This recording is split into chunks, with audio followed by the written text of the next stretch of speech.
Buenos días, mi nombre es Beatriz Rodríguez Loecho Guajasán, soy estudiante del doble grado de Derecho y Arte de la Universidad Complutense de Madrid y este es el esbozo de proyecto de empresas ELFAS SLU, elaborada para la asignatura de Análisis y Planificación Financiera. En primer lugar, haré referencia al objeto social de la empresa, que es el servicio de asesoramiento a empresas de programación e inteligencia artificial, es decir, se ofrece un servicio de asesoramiento para pequeñas y medianas empresas dedicadas a la inteligencia artificial en diferentes áreas, abarcando todas las posibles necesidades y entregando soluciones completas para obtener con ello un posicionamiento de mercado ideal de forma ordenada y eficiente.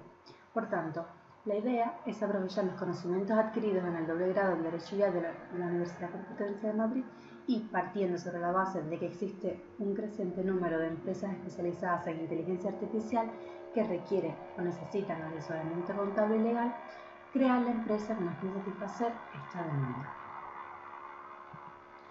Con respecto a los números identificativos, el número de clasificación nacional de actividades económicas es el 69, que hace referencia a aquellas actividades jurídicas y de contabilidad, teneduría de libros, auditoría y asesoría fiscal.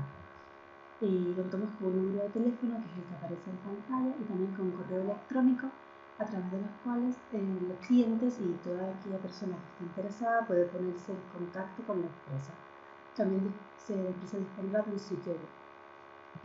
Con respecto a la localización, la empresa va a tener en alquiler una oficina en la calle Felipe IV, número 3, en Jerónimos, Madrid. Se ha elegido esta posición porque se considera que es estratégica para que cualquier cliente pueda acceder de forma sencilla, ya sea por medio de transporte público o privado, y además se encuentra muy cerca de la estación Atocha. Esto también facilita el acceso a la oficina de aquellos clientes que nos radiquen en Madrid. Con respecto a la forma jurídica, he elegido la sociedad limitada unipersonal por ser una modalidad apropiada para las pequeñas y medianas empresas. Tiene un régimen jurídico más flexible que otras sociedades, por ejemplo, sociedad anónima. También la responsabilidad de los socios por las becas sociales está limitada a las aportaciones de capital, siendo el mínimo de 3.000. Si más adelante se verá que en este caso la sociedad va a tener un capital inicial de unos 30.000 unidades monetarias, pero bueno, que el mínimo legal es 3.000. Y por último, una cuarta ventaja de esta forma jurídica de sociedad limitada unipersonal es que existe un control total de la empresa por parte del propietario, en este caso soy yo, lo que considero crucial para los primeros años de funcionamiento de la misma, pues así se puede tener un control sobre todo el proceso, sobre todas las partes de la organización. Con respecto a los trámites administrativos, hay que señalar que en el proceso de constitución existe una serie de trámites que son necesarios realizar y en primer lugar se encuentra la certificación negativa del nombre de la sociedad, que la otorga el Registro Mercantil Central y consiste en que es necesario comprobar que no haya ninguna otra empresa que tenga una denominación social como la que quiere dar a la empresa, o sea, que no existe ninguna otra empresa con el nombre de Cleofas.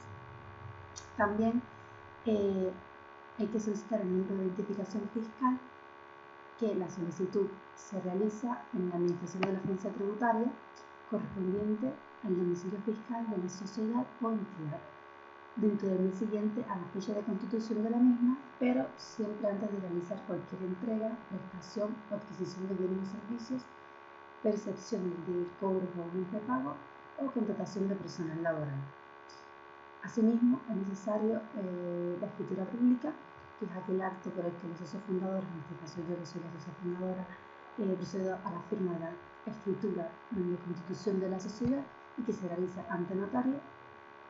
Y también hay que tener en cuenta el impuesto sobre transmisiones patrimoniales y actos jurídicos documentados en las consejerías de Hacienda de las comunidades autónomas.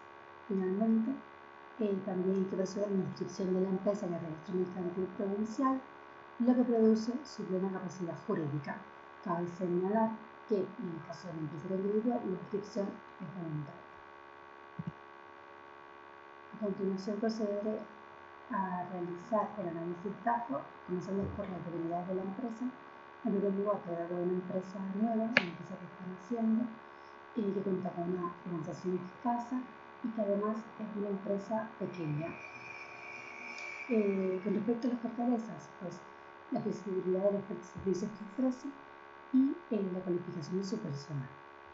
La consultoría debe estar ligada a la experiencia y a la profesionalidad de las personas que prestan los servicios de las empresas consultoras. Por ello, la capacitación, tanto técnica como en habilidades de estos profesionales, es lo que distingue a unas empresas consultoras de otras.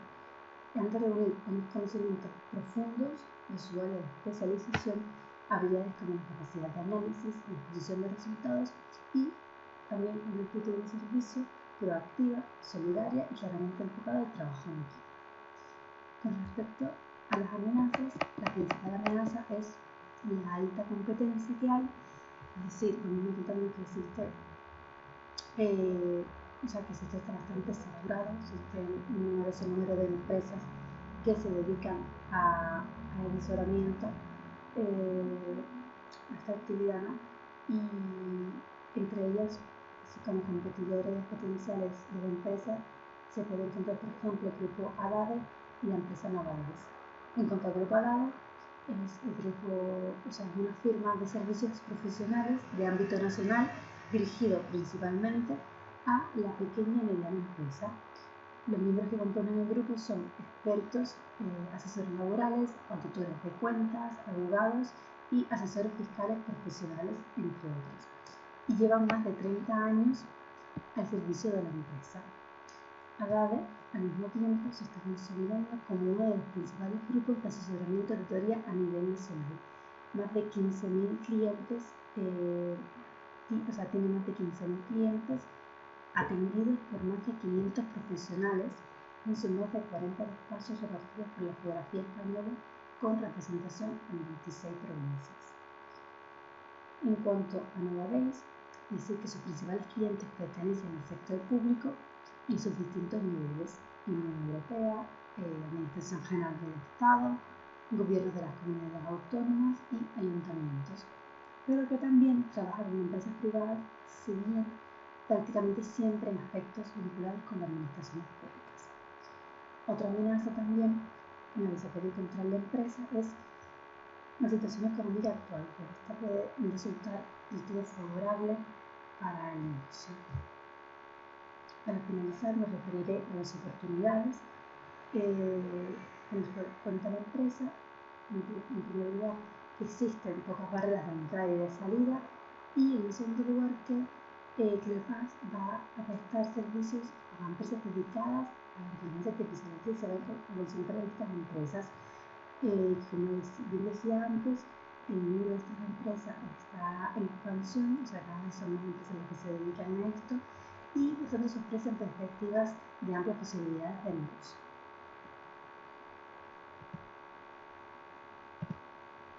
Con respecto al producto, hay que decir que inicialmente la empresa en la que va a ofrecer van a ser servicios de asesoramiento contable y legal.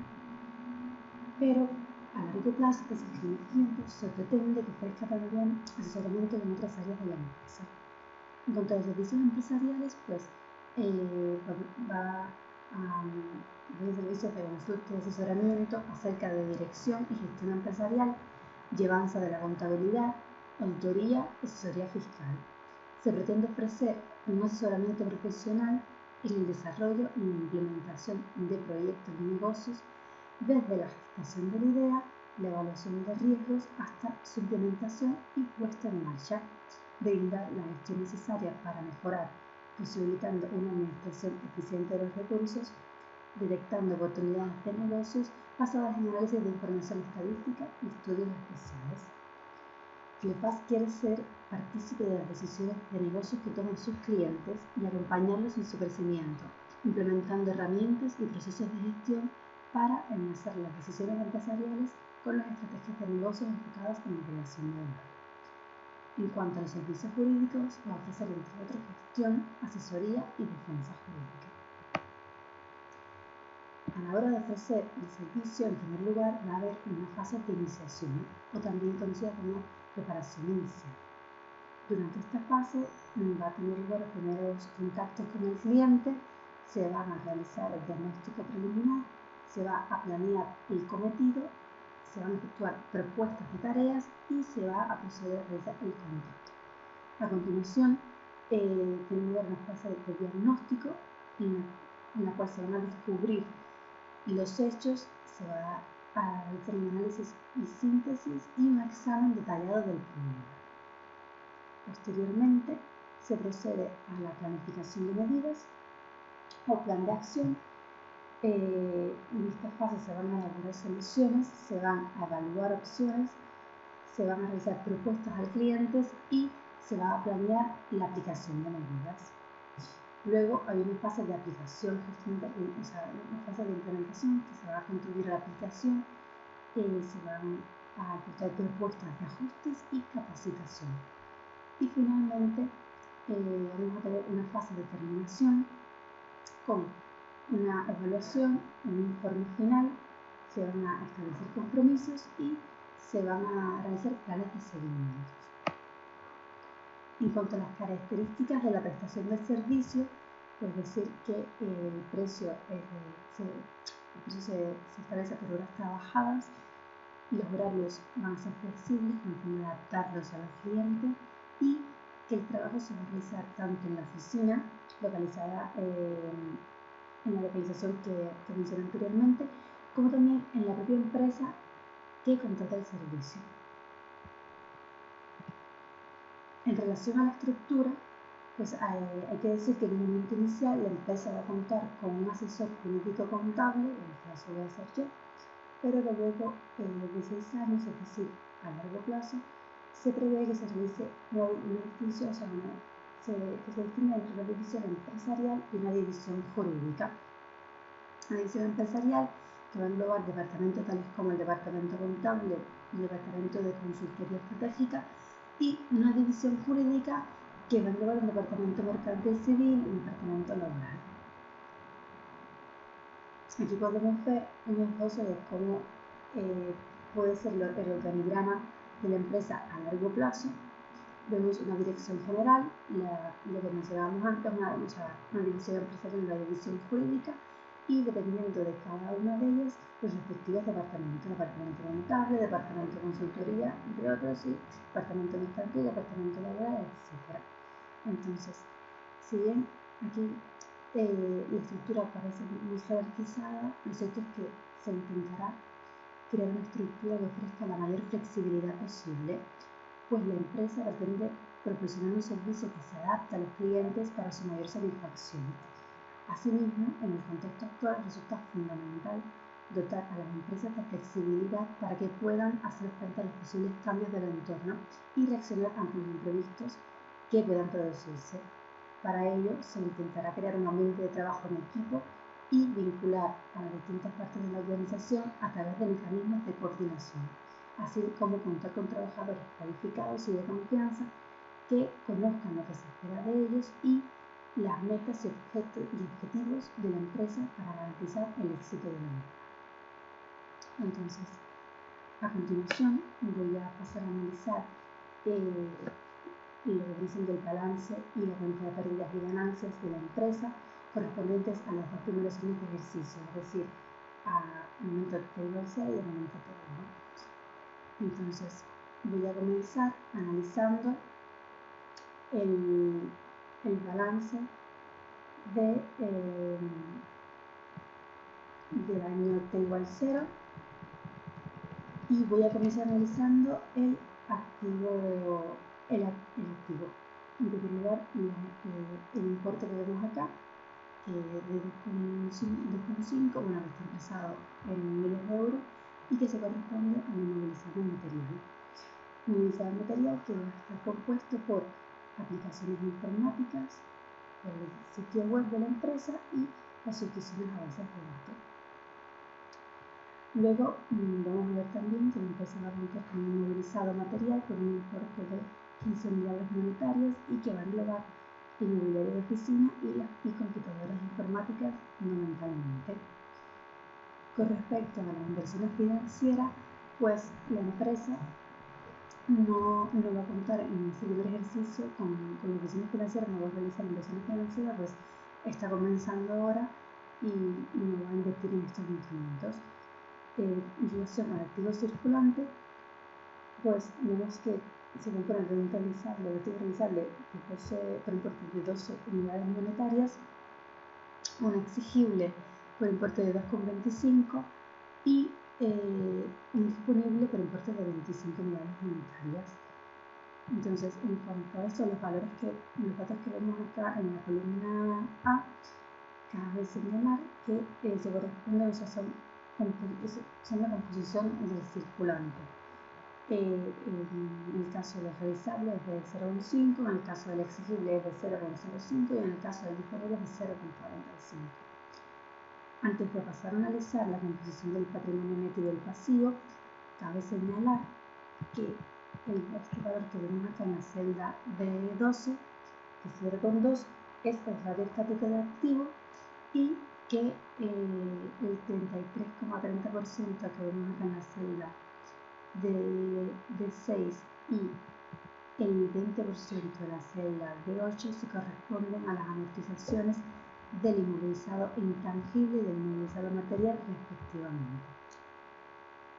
Y ahora, en cuanto al patrimonio neto, como había dicho antes, la empresa se va a constituir con un capital social de 30 unidades monetarias que se va a retribuir en 8,40%.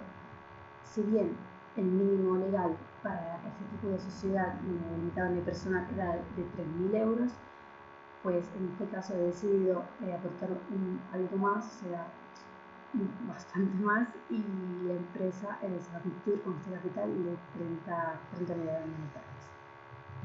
En relación a las deudas a largo plazo, pues vemos que la empresa va a recurrir a un préstamo por importe de 24,50 unidades monetarias que va a estar retribuido a un tipo de interés del 7,90%. En relación al pasivo circulante, pues la empresa va a tener un pasivo circulante por importe de 2,25. En definitiva, en este primer ejercicio, la suma de las masas patrimoniales va a arrojar un valor de 56,75 unidades monetarias. A continuación, voy a hacer referencia a la cuenta de pérdidas y ganancias del año de igual cero. En primer lugar, tenemos unos gastos de personal por importe de 15 unidades monetarias. Bueno, antes de hablar de los gastos de personal, aclarar que la columna I lo que muestra son ratios dinámicos, son porcentajes sobre las ventas de los componentes de la cuenta de resultados, o sea, todos estos datos que vemos acá. Bien, volviendo a los gastos de personal, pues vemos que aparece en este primer año la cifra por un importe de 15 unidades monetarias, que es el salario del único trabajador que voy a hacer yo en este primer ejercicio. Y vemos también al lado en la celda M7 las ventas requeridas por importe de 85,13. Estas ventas, como se puede observar, van a depender del importe del activo, que son 55,75, y de la rotación, en este caso es 1,5, que es aproximadamente la media de rotación del sector. A continuación aparecen las colas de amortización, el 0,83 que corresponde a la cuota de amortización del inmovilizado intangible y que saca el resultado de aplicar el 33,30% que se veía antes a ese importe de inmovilizado intangible que es 2,50. Mientras que el 3, estas 3 unidades monetarias que se ven acá, corresponden a la cuota de amortización del inmovilizado material y es el resultado a su vez de aplicar el 20% al importe del inmovilizado material que aparece reflejado en balance, que es de 15 unidades monetarias. Y los gastos de inversiones financieras ya nos quedan empezando a terminar. Y luego este 15, esta celda L11, recoge otros gastos, la partida otros gastos, que engloba en este caso los gastos de constitución, de alquiler y la fianza del local, los demás suministros y publicidad.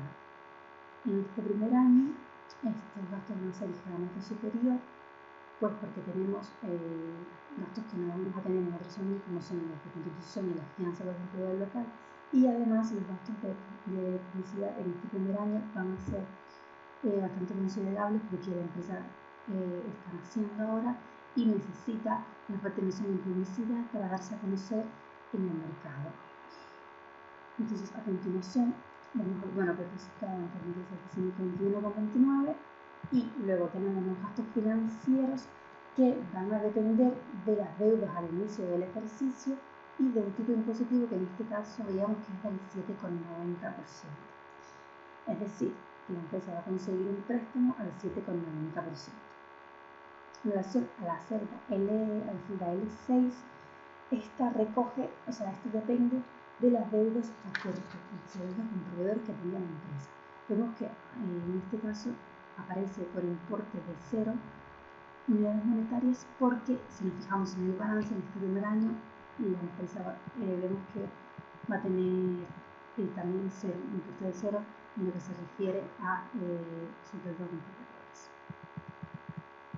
Entonces, va a hacer referencia también a la celda L15 y a la celda L17, que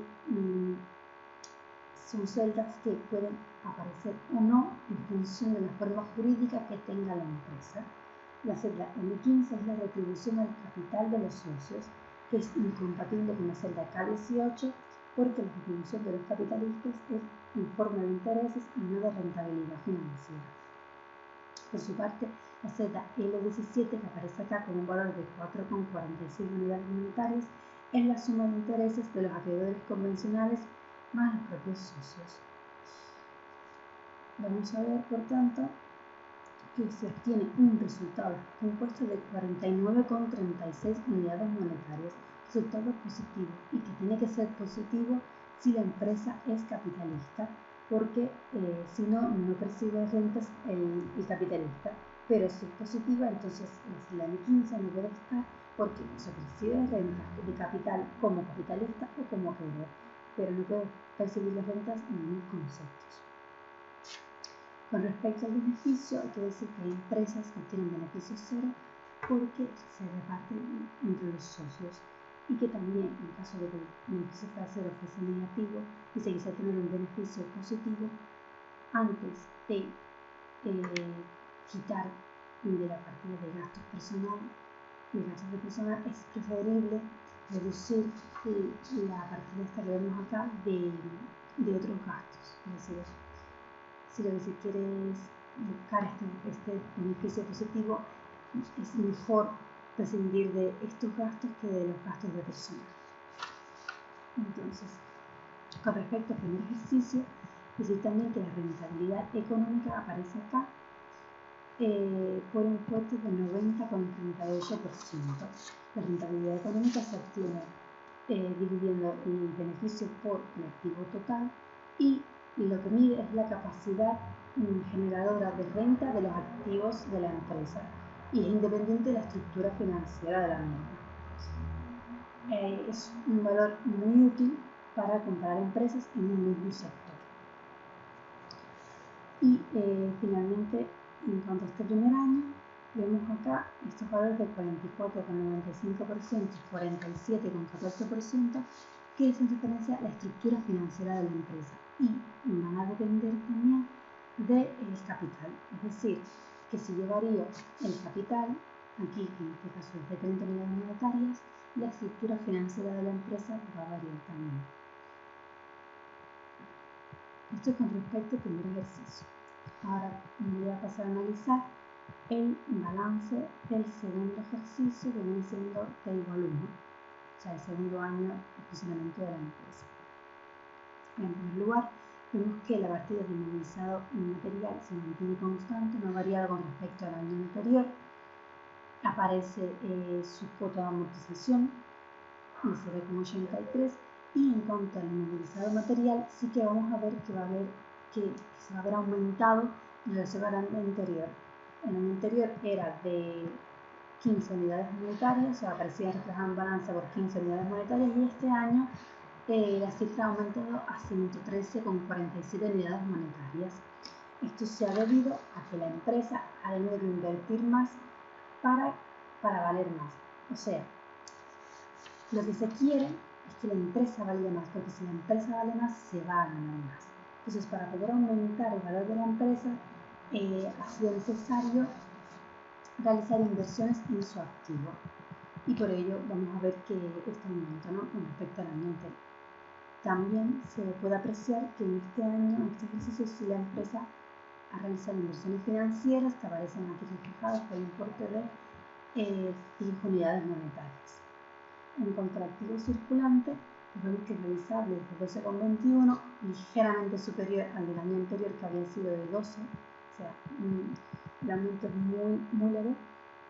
Luego vamos a tener un exigible de 1,22 unidades monetarias, inferior también al del año anterior, que era 2,25, lo cual significa que la empresa tiene menos derecho de crédito frente a sus clientes, que puede deberse bien a que los clientes han pagado, que la empresa tenga menos clientes o que esté concediendo menos plazo a sus clientes para realizar los pagos que le den. Finalmente, vemos que el disponible es de 10,99 unidades monetarias, también inferior al del año anterior, que había sido de 25 unidades monetarias. En cuanto a la composición del activo circulante, se mantiene la misma composición de 0,5 para el caso del realizable, de 0,05 para el exigible y de 0,45 para el disponible. En relación al patrimonio neto del pasivo, vemos que en primer lugar aparece un balance de un importe de 49,36 que se corresponde al resultado obtenido en el ejercicio anterior. El capital se mantiene en 30, es decir, no ha habido ampliación de capital, sigue siendo 30, pero la retribución de capital ha variado, pues ahora pasa a ser de un 8,30%. O sea, la variación es ligera porque el año anterior había sido de 8,40, pero ahora va a ser de 8,30%. En relación a las deudas a largo plazo, vamos a ver que han aumentado también. Anteriormente eran de 24,50 y a un tipo de interés del 7,90, mientras que ahora en este ejercicio van a ser, aquí lo vemos, de 44 unidades monetarias y a un tipo ligeramente inferior de 7,80%. Cuanto más pequeño sea el tipo de interés, más valor va a tener porque mejor vista para el mercado financiero va a estar la empresa.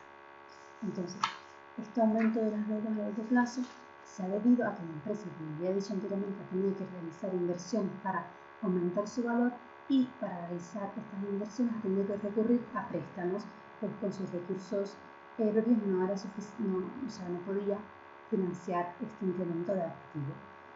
Entonces, la empresa, si analizamos también el pasivo circulante, vamos a ver que aumenta con respecto al año anterior. Antes de esta partida, que ahora está por importe de 21,98 unidades monetarias, estaba en 0, ahora está aumentado. Y, es decir, que la empresa se ha endeudado más, lo cual es bueno porque al endeudarse más, la empresa le van a conceder más préstamos porque va a tener más confianza, o sea, va a dar más confianza al mercado y le van a prestar más, pero hasta cierto punto, en el cual el ratio de apalancamiento es muy grande, entonces ya no conviene endeudarse más. Entonces, en definitiva, vemos que si se da este ejercicio, la suma de las masas patrimoniales da un importe de 146,56 unidades monetarias. Ahora, analizando la cuenta de pérdidas y ganancias correspondiente a T igual 1, vemos en primer lugar los gastos de personal que se mantienen constantes en 15 unidades monetarias y las ventas requeridas que han aumentado, que antes eran de 85,13, ahora pasan a ser de 219,84 unidades monetarias, lo cual se ha debido al aumento que ha habido en el activo, pues como había dicho antes, estas ventas requeridas dependen del activo y de la rotación. La rotación, como se puede apreciar acá, se ha mantenido constante en 1,5, por lo cual el aumento de las ventas requeridas depende de ese aumento de la masa pequeña del activo de 146,56 unidades monetarias. Tenemos acá también la amortización de inmovilizado intangible y la de inmovilizado material, que ha aumentado porque ha aumentado el importe de inmovilizado material con el cuenta de empresa. En cuanto a otros gastos, la cifra se ha reducido, ahora aparece por importe de 10 unidades monetarias, mientras que en el ejercicio anterior aparecía por importe de 15.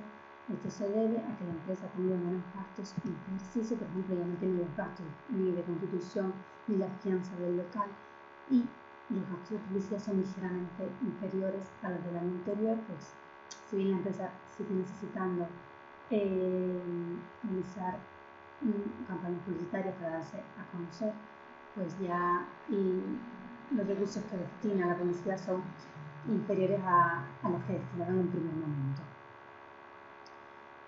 En cuanto a los gastos financieros, que, vuelvo a decir, dependen de las deudas al inicio del ejercicio y de un tipo impositivo que ahora es el 7,80%, es decir, la empresa va a conseguir préstamos al 7,80%.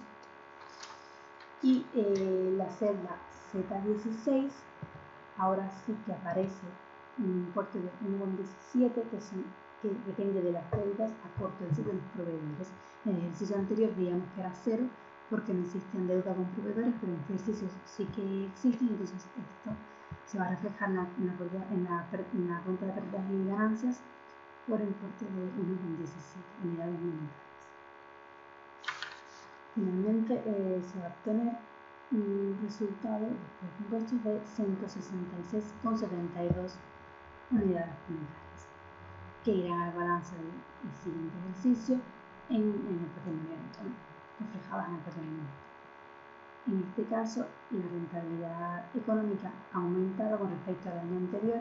Digamos que el año anterior era del 90,38%, ahora pasa a ser del 116,89%, y la estructura financiera de la empresa también ha variado. Ahora bien, esto es sobre la base, o sea, partiendo de que el capital inicial aportado sea de 30 unidades monetarias.